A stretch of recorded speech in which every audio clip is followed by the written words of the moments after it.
Hello everyone, welcome to the current affairs classes. आज हमारी date है 4 जनवरी। आज के इम्पॉर्टेंट टॉपिक्स को कवर करते हैं। फर्स्ट टॉपिक है हमारा पलास कैट। जो ये हमारी पलास कैट है, जिसका साइंटिफिक नेम क्या है? ओटोकोलोबस मैन्युअल। और ये क्या है? स्मॉल है लेकिन इसके हेयर कैसे बहुत लॉन्ग है। कौन सी फैमिली से बिलोंग करती है? फेलिडेई फैमिली से ये बिलोंग करती है। They are primarily found in central Asia के रीजन में मिलती है। और रेंज कहाँ तक एक्सटेंड है? ईरान, मंगोलिया, चाइना, रशिया, और फिर border of Mongolia and China, Kazakhstan, Kyrgyzstan, ये सारे एरियाज में इसकी एक्सटेंट फैली हुई है।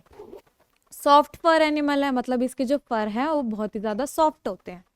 About the size of a house cat, और इसका साइज क्या है? नॉर्मल जो हमारे घर में बिल्लियाँ मिलती है ना, हाउस कैट, उनके साइज के कंपैरिजन में ऑलमोस्ट दोनों का सिमिलर है। इस पेल सिल्वरी ग्रे, और यहाँ पे इनके जो बाल होते हैं, फर है, वो कैसे हैं? हल्के से सिल्वर ग्रे कलर के हैं, शाइन करते हैं। और लाइट ब्राउन इन कलर, या तो सिल्वर ग्रे हो सकते हैं या फिर लाइट ब्राउन हो सकते हैं कलर में।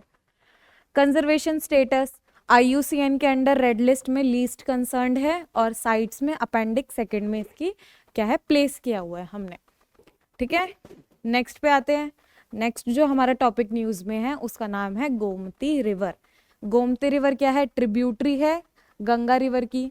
और कहाँ से फ्लो करती है? Entire state of Uttar Pradesh में ये फ्लो करती है। Gomti river originates from the Gomat Tal. तो ये इसका जन्म होता है ना, जो नदियां होती हैं उनका जो जन्म होता है, इस नदी का कहाँ से हो रहा है? गोमत ताल एक प्लेस है, वहां से इसका ओरिजिनेशन हो रहा है। या फिर अदरवाइज इसको क्या बोल सकते हैं? फुल्हाड़ झील। फुल्हाड़ झील कहाँ पे मिलती है? Near Madho Tanda in Pilibhit district in Uttar Pradesh, ये इसका ओरिजिन है, बर्थ प्लेस है।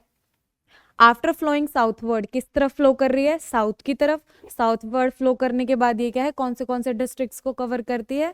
लखनऊ, बाराबंकी, सुल्तानपुर, फैजाबाद और जौनपुर, इन सारे डिस्ट्रिक्ट से फ्लो होने के बाद ये क्या करती है? गंगा रिवर को ज्वाइन करती है। गंगा मतलब जो इसके रिवर की लेंथ है, मतलब एक्सटेंड कहाँ तक करती है? ये 900 किलोमीटर, 900 किलोमीटर के डिस्टेंस को ये क्या है? कवर करती है। सिग्निफिकेंट ट्रिब्यूटरीज, अब ये गंगा की ट्रिब्यूटरी है, लेकिन इसकी भी ट्रिब्यूटरीज हैं जिनका नेम क्या क्या है? Sai river, Chauka river, Kathnia river and Saryu river, ये सारे क्या थे? इंपॉर्टेंट ट्रिब्यूटरीज रिवर है हमारे गोमती रिवर की। ज्योग्राफी का पार्ट है, और ज्योग्राफी कितना इंपॉर्टेंट रोल प्ले करती है ना। नेक्स्ट टॉपिक है इंडियन मीटरोलॉजिकल डिपार्टमेंट, IMD। किससे कंसर्न्ड है? पहले मीटरोलॉजिकल चीज़ों को डिस्कस करते हैं। मीटरोलॉजिकल में क्या क्या चीज़ें आती है हमारी? क्लाइमेट, वेदर इवेंट्स,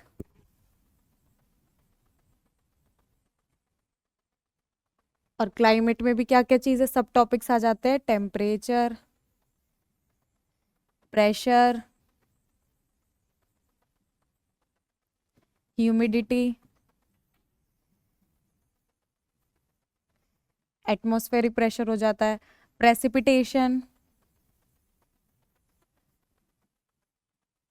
और प्रेसिपिटेशन भी क्या है? दो तरह की होती है, एक स्नोफॉल, रेनफॉल। ठीक है, ये सारी चीज़ों को रिकॉर्ड करना है। इनके बाद जो हमारी विंड्स हो जाती हैं, कोस्टल विंड, टाइडल विंड्स है ना, टाइड्स, ये सारी चीज़ें हमारी ज्योग्राफी के इंपॉर्टेंट टॉपिक्स में आती है ना। तो ये सारा हमारा मीटरोलॉजिकल डिपार्टमेंट, मीटरोलॉजी के अंडर क्या है? इंक्लूड होता है।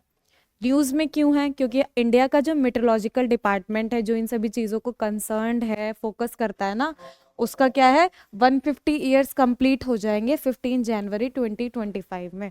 मतलब 150 ईयर्स हो जाएंगे उसको फॉर्म हुए। एस्टैब्लिश कब हुआ था? 1875 में। और ये रोल क्या प्ले करता है? ये क्या करता है? इंडियन मीटरोलॉजिकल सर्विस प्रोवाइड करता है इंडिया को। और ये क्या है? प्राइमरीली गवर्नमेंट एजेंसी है for meteorology and allied subject. जो क्या करती है? जो मीटरोलॉजी सब्जेक्ट हो गया और उससे रिलेटेड अलाइड सब्जेक्ट्स जो और भी है ना, उनके साथ ये क्या करती है? डील करती है। अलाइड सब्जेक्ट्स कैसे हो गए? अब भाई बाई चांस इन सभी चीज़ों की वजह से क्या है हमारे, और क्या चीज़ें रिलेट होंगी? Agriculture,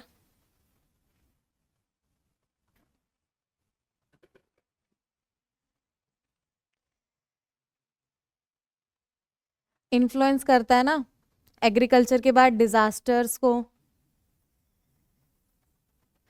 space, health, research, education, governance. Topic एक है लेकिन इसका इन्फ्लुएंस देखो हमें अलग अलग स्पेयर्स में भी देखने को मिलता है। ठीक है, पेरेंट मिनिस्ट्री कौन सी है? Ministry of earth science, government of India. Headquarter कहाँ पे है? हेडक्वार्टर है न्यू दिल्ली में। और ग्लोबल लेवल पे क्या रोल है, मतलब ग्लोबली कैसे लिंक्ड है? One of the 6 regional specialised meteorological centre of the world meteorological organisation. तो world meteorological organisation global level पे है। इसके टोटल 6 रीजनल सेंटर है। उन 6 रीजनल सेंटर में से एक सेंटर है जो हमारा IMD, वो कहाँ पे? न्यू दिल्ली, इंडिया के लिए वर्क करता है।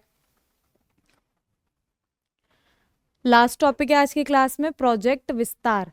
विस्तार न्यूज में क्यों था? क्योंकि हमारा IIT मद्रास है ना, Indian institute of technology Madras, और एक और जो हमारा ministry of agriculture and farmer welfare है। तो 2 इंपॉर्टेंट इंस्टीट्यूशन हो गए, IIT and ministry of agriculture and farmer welfare. इन्होंने क्या किया है? पार्टनर किया है प्रोजेक्ट विस्तार के ऊपर। तो विस्तार का जो एब्रीवेशन है, तो इसको आपस में क्या होता है abbreviation? Virtually integrated system to access agricultural resources. मतलब हम लोग क्या है, इंटीग्रेटेड सिस्टम के हेल्प से, वर्चुअल सिस्टम के हेल्प से एग्रीकल्चर रिसोर्स को कैसे एक्सेस कर सकते हैं, है ना।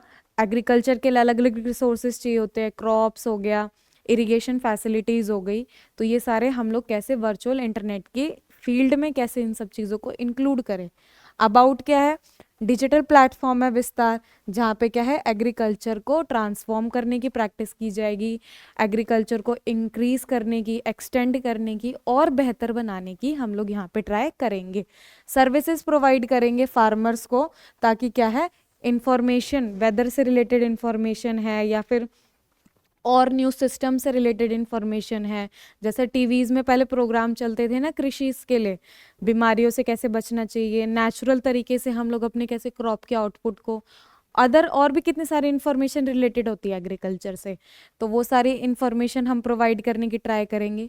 कोई प्रॉब्लम है तो उसके सॉल्यूशंस बनाने की, इनोवेट करने की कोशिश करेंगे, क्योंकि एग्रीकल्चर क्या है, बैकबोन है इंडियन इकोनॉमी की। और फिर स्टार्टअप्स है, जो एग्रीकल्चर से रिलेटेड स्टार्टअप्स हैं उनको प्रमोट करेंगे। And agriculture and allied sector, agriculture and allied sector में क्या क्या आ जाता है? जैसे हमारा dairy, fisheries, horticulture, pastoral, herding, है ना, जो मतलब एग्रीकल्चर से रिलेटेड है। और दूसरी चीज क्या आ गई? एग्रीकल्चर क्या है, रॉ मटेरियल प्रोवाइड करती है हमारी इंडस्ट्रीज को, मैन्युफैक्चरिंग सेक्टर को।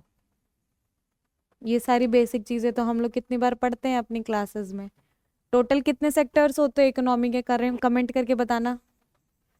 मैन्युफैक्चरिंग सेक्टर, ठीक है। तो इन्हीं सभी सेक्टर्स को, एग्रीकल्चर के साथ जो इसके आसपास और भी अदर सेक्टर्स है ना, हमें क्या करना है, उन सभी में अपने इनोवेटिव स्टेप्स को इंक्लूड करना है। फीचर्स क्या क्या है? एनहांस करेंगे एग्रीकल्चर एक्सटेंशन सर्विसेज को, जैसे एडवाइस प्रोवाइड करेंगे फार्मर्स को, सपोर्ट प्रोवाइड करेंगे कि भाई अपने क्रॉप को कैसे अच्छे से प्रोड्यूस कर सकते हो। फिर प्रोड्यूस करना ज़रूरी नहीं है, उसको मार्केट तक लेके जाना, जो उनका गुड्स है उसके लिए सफिशिएंट क्वालिटी क्वांटिटी मेंटेन रखना, मार्केटिंग, वैल्यू एडिशन। अगर आप अपने क्रॉप में या अपने जो आपकी फील्ड में उगा है उसमें आप अलग अलग वैल्यूज़ को कैसे ऐड कर सकते हो, नरिशमेंट, न्यूट्रिएंट्स, वैल्यूज़ ऐड करना है, सप्लाई चेंज मैनेजमेंट, और फिर जो मार्केट तक जाएगा, मार्केट से पीपल में जाएगा, पूरी एक चेन क्रिएट हो गई ना, तो ये चेन को भी कैसे मैनेज करना है। फर्स्ट पार्ट ये हो गया। दूसरा है इंटीग्रेशन विद एग्री स्टार्टअप्स, जो बहुत सारे स्टार्टअप्स हैं ना उनको प्रमोट करना है। जैसे डाटाबेस बनाएंगे, 12,000 एग्री स्टार्टअप्स के बारे में हमें पता है, जो क्या करते हैं, फार्मर्स को कटिंग एज टेक्नोलॉजी के साथ इनकॉर्पोरेट होने में हेल्प करते हैं। इसकी वजह से टेक्नोलॉजीज का यूज़ करके फार्मर क्या कर पाते हैं, अपने यील्ड को इंक्रीज कर सकते हैं। एक्सेसिबल एंड टाइमली इंफॉर्मेशन, अगर फार्मर्स को टाइम से कई सारी इंफॉर्मेशन मिल जाए, जैसे रेनी सीजन्स के बारे में पता चल जाए या वेदर इवेंट्स के बारे में पता चल जाए, तो वो क्या है, अपने जो ग्रोइंग सीजन है, सोइंग सीजन है, टिलिंग है, कई सारी एक्टिविटीज़ होती है ना एग्रीकल्चर में, उन सभी को उसी के अकॉर्डिंग मैनेज कर लेते हैं। क्योंकि अभी क्लाइमेट चेंज होने की वजह से हमारे पैटर्न्स में दिक्कत आ रही है, थोड़ा डिस्टर्बेंस है ना।